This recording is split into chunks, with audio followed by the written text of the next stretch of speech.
Welcome, Bulldog fans, to another Monday with Coach Joe Moorhead. And Steve, we'll talk about the general items later, the tone, the tenor of Coach Moorhead's comments. Let's get right specifically to the two main topics. First, there's not going to be a quarterback change, but there is going to be a quarterback adjustment, as we were told today.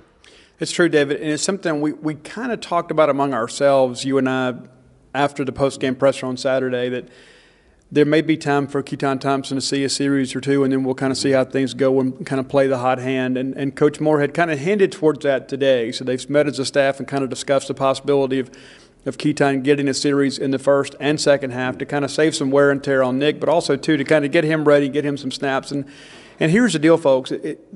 We're in the Mississippi State camp. We're not in Team Fitz. We're not in Team Thompson. We're in Mississippi State. And so it's about Mississippi State finding a way to go win a ball game. And so this, I think, is a step in the right direction because it motivates both quarterbacks. It gives Nick Fitzgerald an opportunity to have some competition, but also, too, to save some wear and tear. But also gives Keaton Thompson the understanding this week in practice he's preparing to play this Saturday. And Moorhead was asked directly, how are they both handling it? And more so, obviously, Thompson, and Moorhead made a great comment that he, as a former quarterback himself, has been in Keaton's shoes as the number 2 guy and said he's done a great job of staying with the practice, not being a distraction either in the quarterback room or during the game. And that's very telling to his character and his focus on how it lays. Same time, Nick Fitzgerald has kept his demeanor.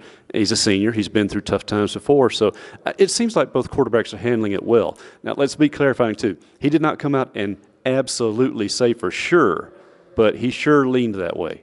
He did, and that's the probability at this point. I wouldn't say it's a certainty by any stretch because let's say Nick Fitzgerald comes out and leads you to 2 scoring drives on his first, you'd be a fool to make a change there. You're going to stick with Nick. And so fans need to understand that is being discussed. It's not carved in stone by any stretch of the imagination, but they are preparing for the possibility of playing Keaton Thompson a little bit this weekend. And it's showing, of course, that the staff has looked at things. They're not dumb. They know the problems. And Joe Moorhead was very serious about it today. They've got to find a passing game. He noted that on the way to and then back from LSU, they've studied the breakdown of plays, and on first and second downs, they're 70% run, 30% pass. Now, I remember when fans were screaming because of the Kentucky game, they kind of reversed that. They were passing a little too much on first and second. What it comes down to is it's not really the play calling so much or even the breakdown of proportions. It's just executing the plays you're making. I know fans hate that, but they're not executing the pass game. They are executing the run game, but defenses know that and are defending that way. It's true, David. And listen, schematically, some things were a little bit better Saturday, and that sounds a little bit silly considering we only scored 3 points. But there were times there were plays to be made in the passing game. There were receivers that were sometimes completely wide open. I know Dedrick Thomas and Jesse Jackson both on multiple occasions were within 5-10 yards of the nearest defender, and the quarterback just simply didn't see him. And that's not to throw shade at Nick Fitzgerald. The bottom line is, and Coach Moorhead spoke to this again today, there are 3 important facets of the passing game: protection, the route, and the delivery of the ball.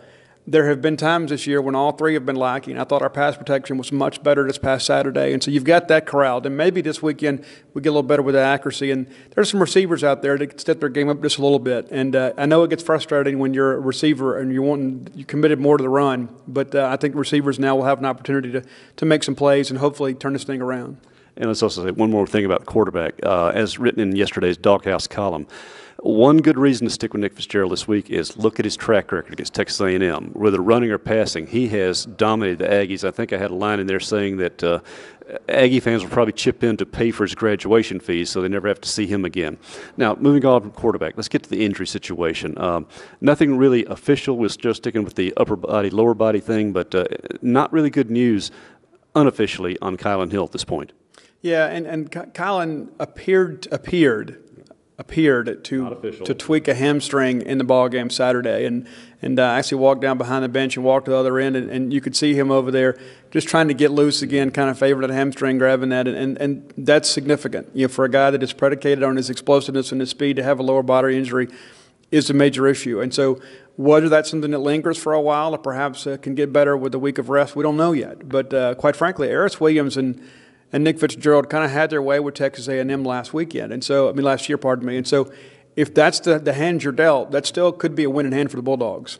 Also, Brian Cole, they tried to play him, or they wanted to play him in the LSU game. Turned out the shoulder injuries, he just was not quite ready. They held him up, protected him. Sounded like he could be ready for this weekend. And then 2 other guys that are day-to-day. Yeah, Keith Mixon got, as you guys know, rolled up in the ball game against Auburn, had the bye week. He did play this past weekend. Wasn't 100%. should be close to 100% after this week. And then Stuart Reese is a guy that banged up with a leg injury. Should he not be able to go, Tyree Phillips can step in, do a good job there. So, but that's something, nobody is listed as out for the weekend, but you've got 4 Bulldogs that are day-to-day. I would say Colin Hill probably the most iffy of the bunch. I would agree with that. Now turning to the general tone of things, Joe Moorhead made the comment that the proverbial suggestion box is full, probably blowing up the top right now. He was trying to have a little fun with it, but he recognized the seriousness of it, that obviously with the 3 SEC losses, and all 3 of them, to be bluntly honest, were winnable games for the Bulldogs. And this team should very well be 3-1, possibly 4-0 SEC. They're not, and it's because the offense has just not done its part. As he mentioned, the defense has more than played well enough to win, but he also made an interesting comment, too, that Coach Shoup has challenged the defense to go from great to elite. So they're asking them to do even more. It's a kind of a strange signal to send out in some ways, because it was almost like saying that we can't trust our offense. So, but they emphasize they've got to get more play out of the passing game and still not abandon the run. So kind of a little curious vibe there at one point. Yeah, it's true, David. But and that being said, I think even Jeffrey Simmons and those guys will tell you they can play better. There were some third down conversions that the Bulldogs gave up that enabled LSU to kind of prolong some drives and ultimately get points. And you know, as the old adage says, they can't win if they can't score. And you certainly don't expect to pitch shutouts in the SEC. But the bottom line is, yes, there are more plays to be made. They understand that. But the bottom line is the defense has more than kept up their end of the bargain. It's time for the offense. If State is just average on offense, State is probably 5-1 today. And that's the misery of the whole thing. And you can see Joe Moorhead feels it as well, that he's a guy that's come in with an impressive resume as an offensive play caller.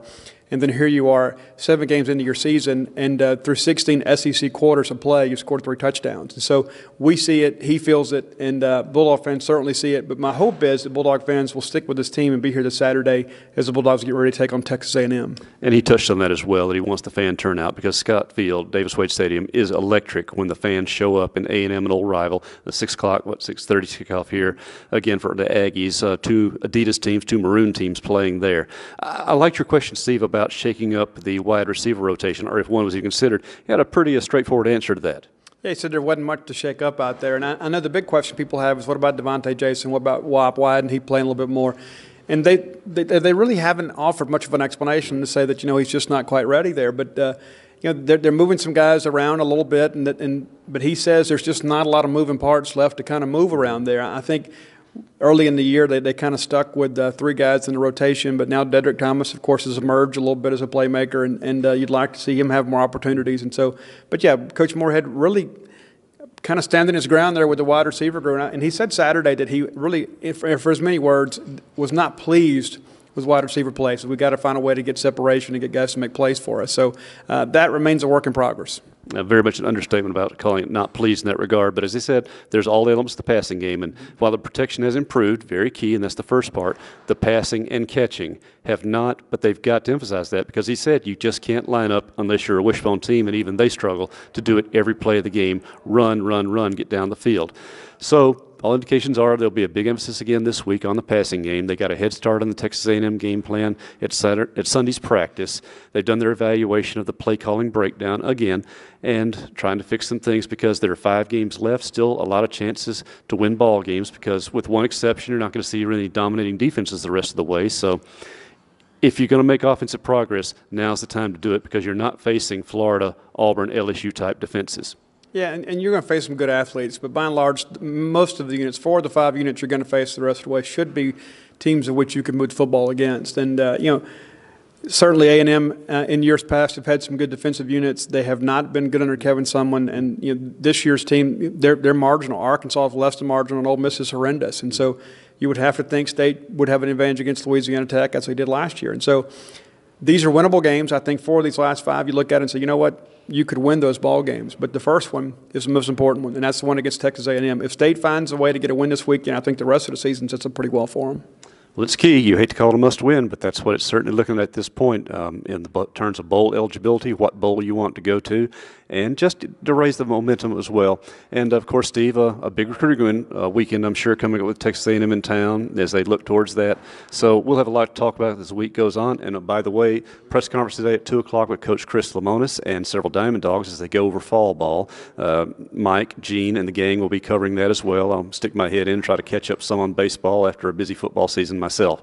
So a lot going on, and of course basketball practices fully underway as we start to get in shape. I believe Maroon Madness is this weekend now. The Harlem Globetrotters are in town. I haven't seen them in about 30 years, so it'll be fun to watch this version of the Trotters out there having some fun with the Bulldogs and the Lady Bulldogs as well. And it's free. And it's free. And, oh, by the way, we found out today that Associated Press rankings released. Coach Ben Howland's 4th Bulldog team is ranked number 18 in the preseason polls. You know that when the polls come out, Coach Vic Schaefer's team ought to be certainly top 4 somewhere in there. So a good winner looking ahead. But for right now, all the focus falls on this weekend. The Bulldogs hosting Texas A&M. Steve and I will be talking. So for our whole crew at the Gene's Page 24/7, this is David Murray.